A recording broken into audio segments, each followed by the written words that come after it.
Hello दोस्तों, आप लोग देख रहे हैं यूपी ट्रिपल एससी पेट का प्रैक्टिस सेट नंबर 4 जो यूथ पब्लिकेशन का है। इससे पहले हमने 3 प्रैक्टिस सेट करा दिया है। अगर आप लोग देखना चाहते हैं तो प्ले लिस्ट में जाकर के देख सकते हैं। अरविंद पब्लिकेशन का भी प्रैक्टिस डाल हो गया है और घटना चक्र पब्लिकेशन का भी हल हो गया है। इन सब वीडियो को अगर आप देखना चाहते हैं तो प्ले लिस्ट में जाकर के देख सकते हैं। चलिए वीडियो को स्टार्ट करते हैं। पहला प्रश्न है, किस सिख गुरु ने विद्रोही राजकुमार खुसरो की सहायता धन और आशीर्वाद से की थी? तो इसका सही जवाब होगा गुरु अर्जुन देव ने। अगला प्रश्न है, उत्तर भारत में चांदी का सिक्का टंका जारी करने वाला कौन मध्यकालीन शासक था? यानी टंका किसने जारी किया था? तो इल्तुतमिश ने। नेक्स्ट प्रश्न है, प्रणदत्त को किसने सौराष्ट्र का प्रांतपति बनाया था? तो किसने बनाया था? ये स्कंदगुप्त ने। D number. अगला है, आजीवक संप्रदाय के संस्थापक थे। तो आजीवक संप्रदाय के संस्थापक कौन थे? ये थे मखिल गोसाल। नेक्स्ट प्रश्न है, सिंधु घाटी सभ्यता का कौन सा स्थान अब पाकिस्तान में है? तो इसका सही जवाब होगा हड़प्पा। हड़प्पा जो अब इस समय पाकिस्तान में है। अगला प्रश्न है, निम्नलिखित में से किसने 1935 के अधिनियम के बारे में कहा था एक कार जिसमें ब्रेक तो है पर इंजन नहीं है? ये किसने कहा था? जवाहरलाल नेहरू ने कहा था। नेक्स्ट प्रश्न है,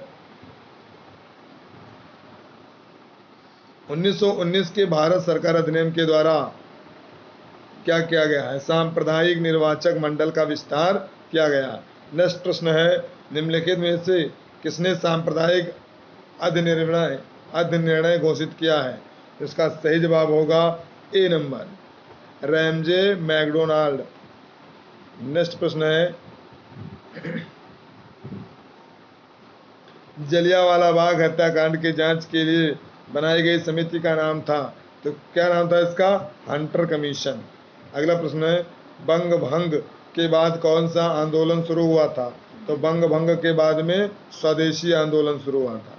अगला प्रश्न है, पृथ्वी की सतह अगला प्रश्न है, पृथ्वी की सतह का वह भाग जो पानी से ढका है लगभग कितना भाग ढका हुआ है?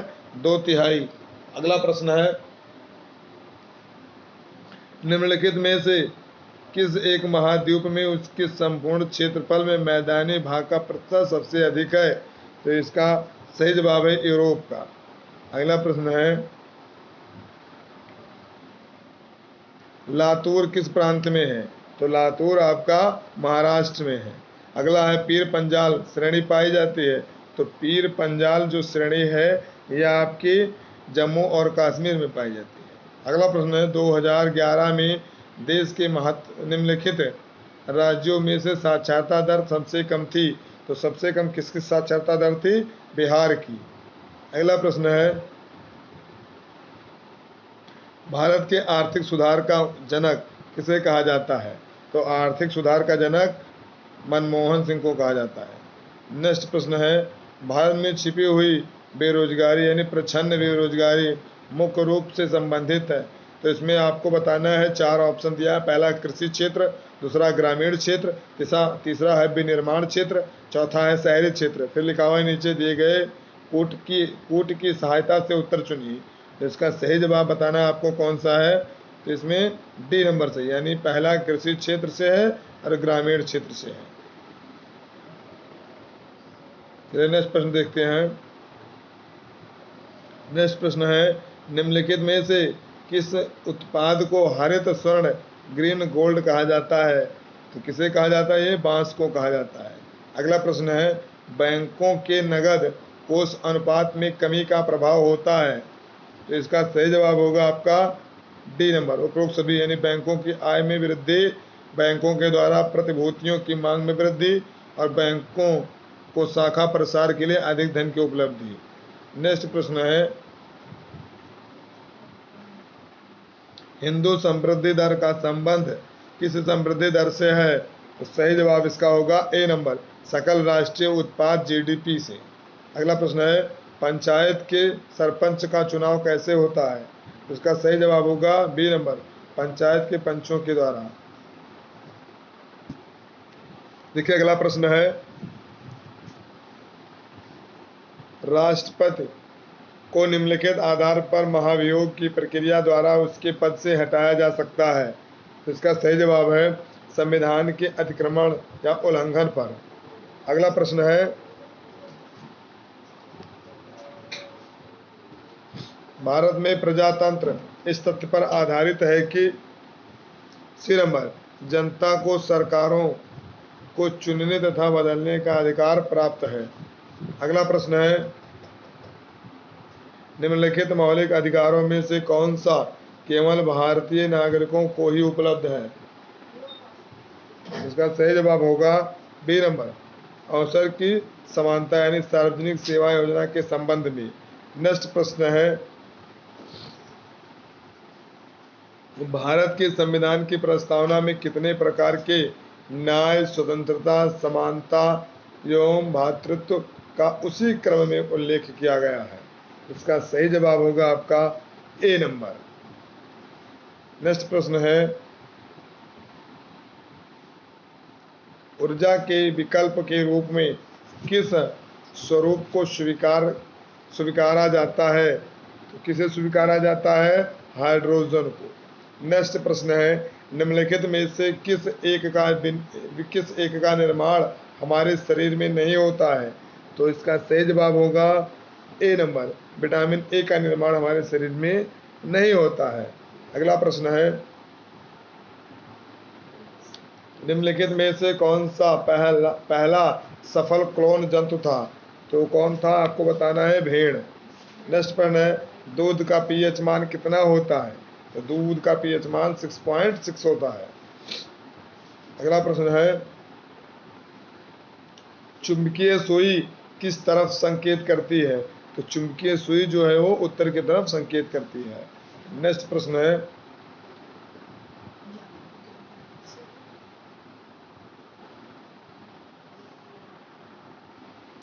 है, कहाँ राजा भोज, कहाँ गंगू तुली लोकोक्ति का अर्थ होगा।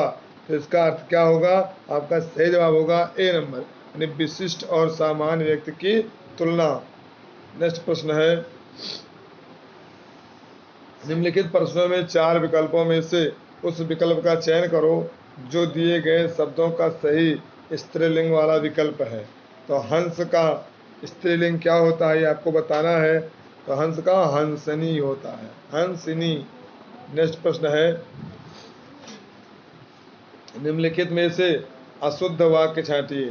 तो इसमें से कौन सा अशुद्ध आपको बताना है। ये श्री कृष्ण जी के अनेकों नाम है, अनेकों नहीं होता, अनेक नाम होता है, यही गलती है।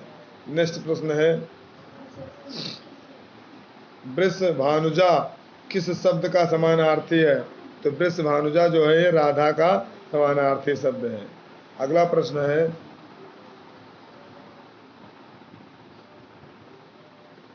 The test of my life पुस्तक के लेखक कौन है। तो the test of my life की पुस्तक के लेखक युवराज सिंह है। अगला प्रश्न है, निम्न में से कौन सा अंतर्राष्ट्रीय विकलांग दिवस के रूप में मनाया जाता है। तो सही जवाब आपका होगा बी नंबर 3 दिसंबर को अंतर्राष्ट्रीय विकलांग दिवस मनाया जाता है। अगला प्रश्न है, निम्न गैसों में से कौन सी गैस ग्रीन हाउस गैस नहीं है। तो कौन सी गैस ग्रीन हाउस नहीं है, O2 नहीं है। नेक्स्ट प्रश्न है, चिपको आंदोलन संबंधित है। तो चिपको आंदोलन किससे संबंधित है, ये होगा पादप संरक्षण से। अगला क्वेश्चन है, दक्षिण भारत का मैनचेस्टर किसे कहा जाता है। तो दक्षिण भारत का मैनचेस्टर कोयम्बटूर को कहा जाता है। नेक्स्ट प्रश्न है, दुनिया का सबसे छोटा देश कौन सा है। तो सबसे छोटा देश वेटिकन सिटी है। अगला प्रश्न है, श्री रामनाथ कोविंद भारत के कौन से नंबर पर थे। तो आपका सही जवाब होगा बी नंबर 14वें नंबर के राष्ट्रपति थे। इसमें लिखा हुआ है लेकिन इस समय आपके यहाँ के राष्ट्रपति जो हैं श्री द्रौपदी मुर्मू जी हैं। पहले 14वें नंबर पे थे श्री रामनाथ कोविंद। नेक्स्ट प्रश्न है,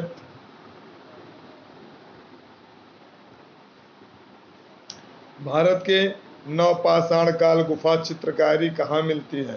तो इसका सही जवाब होगा डी नंबर यानी भीमबेटका में।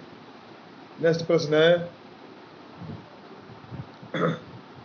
सॉरी अप्रैल 2022 में संयुक्त राष्ट्र खाद्य और कृषि संगठन UNFAO और गैर सरकारी व गैर लाभकारी संगठन आवर्डे फाउंडेशन द्वारा किन दो भारतीय शहरों को tree cities of the world 2021 के रूप में मान्यता दी गई है? तो इसका सही जवाब होगा आपका बी नंबर यानी मुंबई और हैदराबाद को। नेक्स्ट प्रश्न है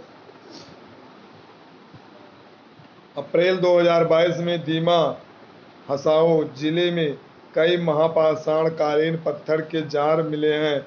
दीमा हसाओ जिला किस राज्य से संबंधित है? तो ये बताना है। सही जवाब इसका होगा असम में है ये। अगला प्रश्न है 30 अप्रैल 2022 को G20 शिखर सम्मेलन का समन्वयक किसे नियुक्त किया गया है? तो किसे नियुक्त किया गया है ये हर्षवर्धन श्रृंगला को। अगला प्रश्न है 22 अप्रैल 2022 को राजीव कुमार के इस्तीफे के बाद किसे नीति आयोग का उपाध्यक्ष नियुक्त किया गया है? तो किसे चुना गया है? ये डॉक्टर सुमन के बेरी को। अगला प्रश्न है अप्रैल 2022 में 100% डिजिटल बस लॉन्च करने वाला भारत का पहला शहर कौन सा है? तो कौन सा शहर है? बी नंबर मुंबई है। नेक्स्ट प्रश्न है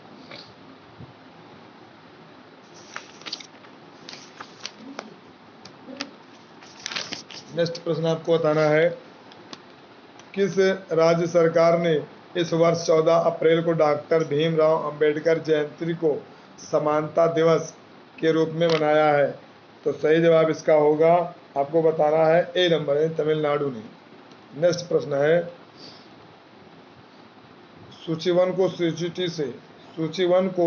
सूची टू से सुमेलित कीजिए तथा सूचियों की नीचे दिए गए कूट से सही उत्तर चुनिए। तो देखिए आपको मिलाना है इसमें कौन सा किससे मिल रहा है। तो देखिए ये जो है पहला आपका मनोज पांडे ये मिलेगा आपको, दूसरा 29वें थल सेना प्रमुख थे, और दूसरा है अजय कुमार सूद ये थे प्रधान वैज्ञानिक सलाहकार, और तीसरा है विजय सांपला। तो विजय सांपला का आपको मिलाना है राष्ट्रीय अनुसूचित जाति आयोग के अध्यक्ष हैं, और चौथा जो है आपका विनय क्वेता ये विदेश सचिव है। तो इसका मतलब आपका जो आंसर होगा वो बी नंबर है। कौन सा आंसर है आपका? जवाब इसका बी नंबर सही है। नेक्स्ट प्रश्न देखते हैं अप्रैल 2022 में किस प्रसिद्ध कवि को 21वें सरस्वती सम्मान 2021 से सम्मानित किया गया है? तो ये किसे सम्मानित किया गया है? ये रामदास मिश्र को। नेक्स्ट प्रश्न है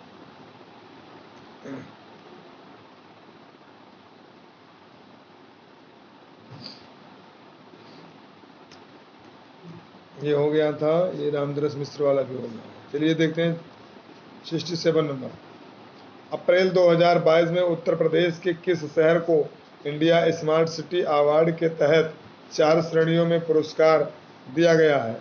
तो इसका सही जवाब होगा सी नंबर वाराणसी को। चलिए अगला प्रश्न देखते हैं दस्तक अभियान के संदर्भ में निम्नलिखित कथनों में से कौन सा कथन सही है? आपको सही जवाब देना है। तो चलिए देखते हैं इसका कौन सा ऑप्शन सही है। इसका देखिए पढ़ते हैं इसे 15 से 30 अप्रैल 2022 तक उत्तर प्रदेश सरकार ने जल जनित और वेक्टर जनित बीमारियों के प्रसार को रोकने के लिए चलाया है। नंबर 2 ये सही है। नंबर 2 है ये प्रदेश के लोगों को इंसेफ्लाइटिस मलेरिया डेंगू फाइलेरिया और चिकनगुनिया जैसे संचारी रोगों से बचाव के लिए प्रारंभ किया है। तो इसका जवाब जो है 68 का आपका सही है सी नंबर, यानी दोनों सही है। नेक्स्ट प्रश्न है अप्रैल 2022 को किस राज्य सरकार द्वारा हिम प्रहरी योजना शुरू करने की घोषणा की गई है? तो इसका सही जवाब होगा बी नंबर यानी उत्तराखंड में। नेक्स्ट प्रश्न है, अप्रैल 2022 जंगली जानवरों को कानूनी अधिकार देने वाला पहला देश कौन सा है? तो कौन सा देश बना है ये? इक्वाडोर बना है। चलिए अगला प्रश्न देखते हैं, एक गद्यांश, इसको पढ़ते हैं, उसके बाद इसका प्रश्नों का जवाब देंगे। चलिए पढ़ते हैं हम लोग। पूंजीवाद समाज में लेखक, पुस्तक और पाठक के बीच बाजार आ गया है।